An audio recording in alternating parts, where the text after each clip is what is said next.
Hello, everybody. Hassan here, engineer, MBA, and investor. And in today's video, I want to talk about the potential of CRISPR. I want to talk about how big CRISPR can be, the market cap for a particular company, for example. What's the value we're looking at just from the stock price? And again, in this channel, we talk not just about the technology, but of course, we talk about the company's investment thesis, not just one company in the landscape, but multiple CRISPR companies, of course, companies like Beam Therapeutics, Verve, NTLA, Caribou, Prime, even Mammoth, who's a private company still. You got, of course, CRISPR Therapeutics, you got a couple of companies, right? And I think it's important for us to talk about all these companies, at least give us a good representation of what could happen in the public markets. And in last weekend, when I was discussing this in real time, face to face with a couple of people at the meetup that we made a video about a couple of videos ago, watch our video catalog, you'll find it basically 2 videos ago last weekend. But basically, during our conversation, we talked a lot about CRISPR, and not just someone, actually, I would argue every single person that I talked to, the first thing they asked me, the first thing, or one of the first things they asked me was, what's the potential for this vertical? And of course, they don't really understand the space yet, so it's hard for them to really narrow down one company. Is it multiple companies? But basically, what's the return of value of their investment if they were to pursue that, right? And then don't forget, it's not just the cash; it's also their time. People have to be reminded the time you spend on a particular topic, you educate yourself. That's an opportunity cost for something else, right? So even if you don't end up pulling the trigger, you still spend a lot of time studying the space. So for them to study the space, they have to understand what's the return of value. And I think that's a fair based argument. I would tend to agree and side with our argument. Now, what I'm showing here on the screen here is Kathy's, of course, ARC funds combined. This is a public website. We've covered this website in the past with different trades in the CRISPR landscape. So I look at Kathy Wood's combined portfolios, all the portfolios, okay? It's not just ARCG or RKK, everything combined. Of course, you got their big names on the top, your Tesla, Palantir, Coinbase, Roku, still top 5, which is kind of impressive, Robinhood. But then you look at number 9, CRISPR Therapeutics. You look at number 17, Beam Therapeutics. And you scroll down a little bit, and at 28, it's NTLA. So basically, CRISPR companies, top 28 holds 3 spots. So if you combine them all together, they're pretty much cracking. If you were to do the math, let's just do the math here by percentage here. You do CRISPR Therapeutics and you plus it out with, let's take a look at here, with Beam Therapeutics. That's 1.4 million. 154 million. So you add it up, that's already surpassing Roku, top 5. And of course, then you add NTLA, which is sitting at about 93 million. So now you're going up near top 3. So basically, ARK Invest, if you combine those 3 companies, which again, you cannot really do that, but let's just go with that argument for now, because they're all tackling the same vertical / technology that we're pretty much talking about in this video. ARK Invest combined portfolios, that would hold number 3 spot. And that's over Coinbase, Robinhood, Shopify, Square, Amazon. These are big companies, okay? So clearly ARK Invest are big on CRISPR. Now, obviously this is spread out between 3 companies. The top being with CRISPR Therapeutics. And I should remind you, they've sold a couple of shares here. So this number should be slightly higher. But again, we're talking peanuts here compared to the grand scheme of things. But We look at CRISPR Therapeutics, just like CRISPR Therapeutics now. I want to get your attention to their market cap here, 3.3 billion, which is kind of insane that if you go back in time here in 2023, that stock price was peaking well over 200. It was actually well over 200 here. And since then, it has declined. Let's take a look here. It has declined 81%. This company was worth this company was worth a lot more than what it is today.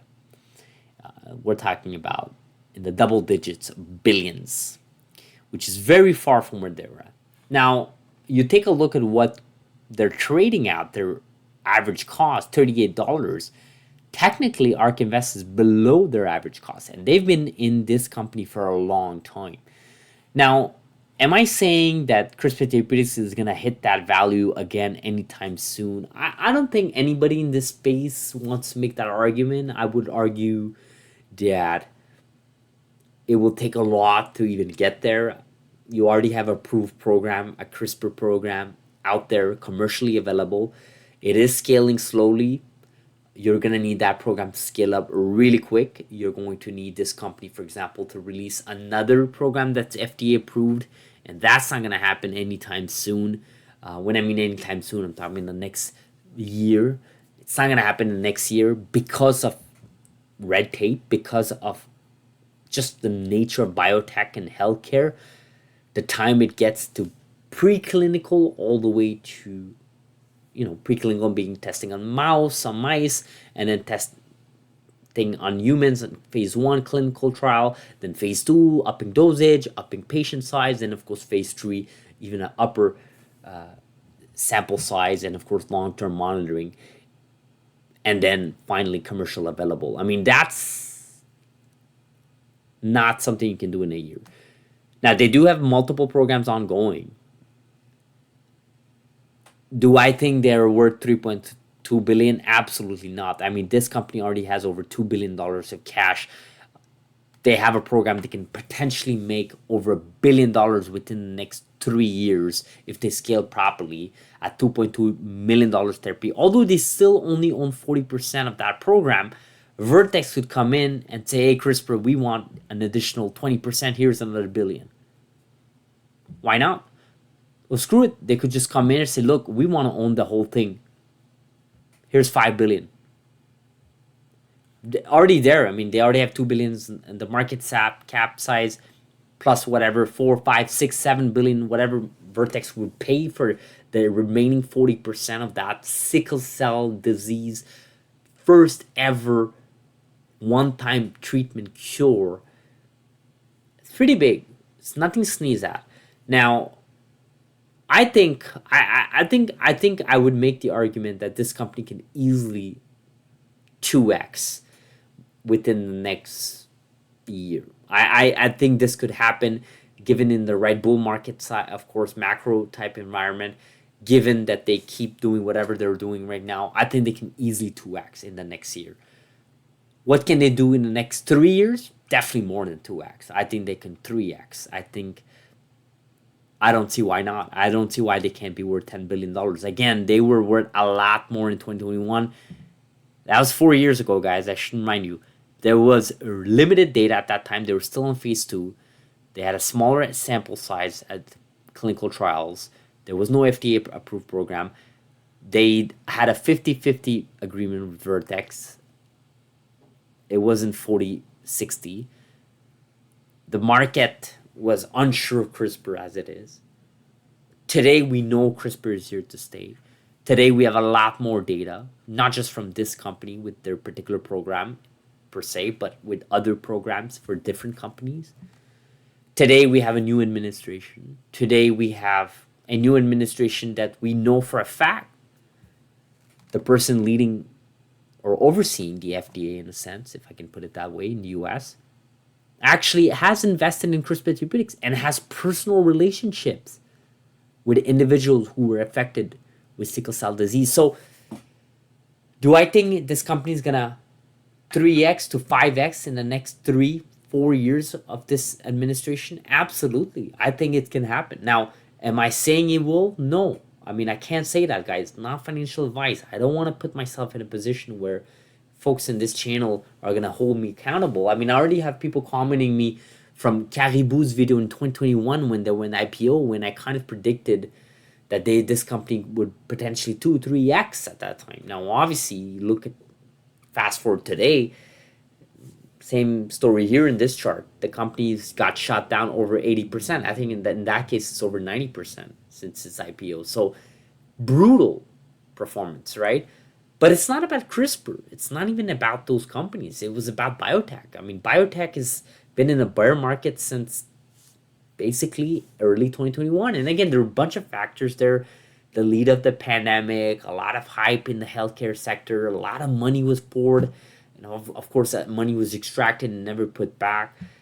But the only one that I see that keeps supporting CRISPR and the genomic space has always been Cathie Wood and ARK Invest. And to me, it's like, if these guys are going to put it as a top three, if you combine those three companies, top three in their portfolio combined, just behind Tesla and Palantir, which I think a lot of viewers here know how big these are in the retail investment space. I don't see why we should be doubting that CRISPR can't 2x by next year, or potentially 3 to 5x within the next 3 years. And you guys gotta remember, basically, they're actually a little bit under ARK Invest. If they 3x that number, what is it? If let's say those companies follow the same trend, all those three companies, which are actually amazing companies, CRISPR Therapeutics and TLA and Beam Therapeutics, all amazing companies in this landscape, all doing different things in their own little niche. Of course, CRISPR Therapeutics being the furthest ahead for obvious reasons. They're all really, really good companies. Say they all multiply by 3 times their value. Now, obviously, ARK Invest would shred value because they never want to have something more than 10%. That's just basically the index value. But just think of the potential, guys. If they're basically top three at, say they have something at 600 million and they could 3x that, that's going to eclipse any of these valuation you see here and some more. Now, obviously, like I said, they're going to shred their values before we get to that point, but it just gives you an idea where we're sitting, right? I think it's important for folks here to understand where we are in this landscape. We are very, very early. The question is, are we way too early, or are we at the right time? Because I strongly believe there will be a S-curve moment. In technology, there's always an S-curve moment. And it won't wait. It won't do 2% every 2 months or 3 months growth. It'll basically do 50% in one day, which we have seen in 2021, in June, when NTLA released their in vivo data. If you don't know anything I'm talking about, if you're a new viewer, watch our videos, you'll understand it. Search for NTLA 50% back in 2021. You'll see what happened then. You're going to see that type of growth. And with that type of growth, believe me, that's an S-curve moment. That is no linear growth. And I think that's what revolutionary companies do. They are sometimes early. People don't believe in them. They get beaten down. A lot of people doubt on them. A lot of naysayers. A lot of bad press and media. But eventually something cracks and something extracts from that. And it just basically raises the bar for everybody. And I think CRISPR is going to do that. I think it's going to do that for healthcare. I think it's going to do that for biotech, for genomics. I ultimately think it's going to do that for humanity. I think we're just going to basically question, what can technology do for us at this point? Because up until now, we've never been able to basically allow our genome, our human genome, to be edited to combat against viruses, diseases that we have in our body. And I mean genome, not antibiotics, not things that have been very useful, by the way, very powerful over the years, saving millions of lives over the years, decades, centuries. But what happens when you can eradicate a disease? What happens when, for something that's never had a cure for, you do it once, you're one and done? And what happens when we tackle the problem of cancer, which a lot of people don't want to talk about, but it's still an unanswered problem. There is no cure for any forms of cancer, or at least not what I'm aware. At least not for the major type of cancers that are lethal. What happens? And I think I want to leave every viewer like that. And again, this is not for me to virtue signal or try to get people to rally about pity or, philosophy. It's not really that, but I think those are questions you have to ask yourself, because that kind of solidifies my research for these companies back in 2020 when I studied this space, right? And a lot of people ask me, oh, well, not, they don't ask me, they tell me, so, well, oh, I don't really understand the biotech space. Well, you think I understood it? I'm an engineer, software engineer. You think I understood that? You think I came in this space with hands-on experience? No, I had to learn. I had to watch videos, I had to read documentation, research papers. But I think we all go through that journey, right? And I think there's a good saying there. What is it? It's um, when the student is ready, the teacher appears, or something like that. You know what I mean? Anyhow, guys, I'm gonna end this video like this. I already went way too long here on this a little bit coldy, chilly Tuesday night here in Toronto. I just came back earlier from a town hall for the city here, for basically the district that we live in, and it's really interesting. It's really interesting, the conversations the counselor has with, of course, the residents, and it's really interesting as to the few long-term plan, the rule of law. It's really interesting, those things, and I think I learned a lot today. It's a big town hall meeting that happened, and again, not that many people, but there were quite a few people, and I'm gonna try to attend more of those, just to be a little bit more involved with the city, with the neighborhood. And I think it's good. I think it's good for us to understand, what we're living in, instead of just being, spectators. You want to actually play the game, right? So, food for thought, right? So, anyhow, guys, I'm gonna end this video like this. That's enough said from me. Let me know in the comments, guys. What do you guys think? Do you guys think I'm way off with this prediction? Do you guys think I'm onto something? Let me know. Is it too crazy? Is it modest? Is it bearish? Is it bullish? Do you think I'm making these numbers out of thin air? Do you think I'm completely wrong? Let me know in the comments, guys. Keep liking our videos, keep subscribing, and I'll see you guys in the next video. Have a beautiful Tuesday.